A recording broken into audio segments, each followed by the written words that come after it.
আল্লাহ তাআলার কুদরতি পা জাহান্নামের ভেতরে ঢুকিয়ে দিবেন। জাহান্নামের সবচাইতে হালকা আযাব হলো ওই ব্যক্তির আযাব যার পায়ে দুটো জাহান্নামের আগুনের জুতা পুড়িয়ে দেয়া হবে। ওই আগুনের উত্তাপে তার মাথার মগজগুলো ভাতের মারের মতো টপ টপ টপ টপ করে বেয়ে বেয়ে পড়বে।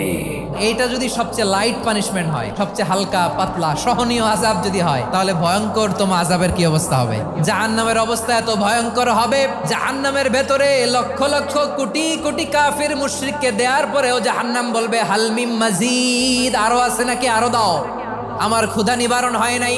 জাহান্নামে তো উত্তপ্ত হবে, জ্বলন্ত হবে, ভয়ঙ্কর হবে। জাহান্নামের এক অংশ আরেক অংশকে খেয়ে ফেলবে। আল্লাহু আকবার।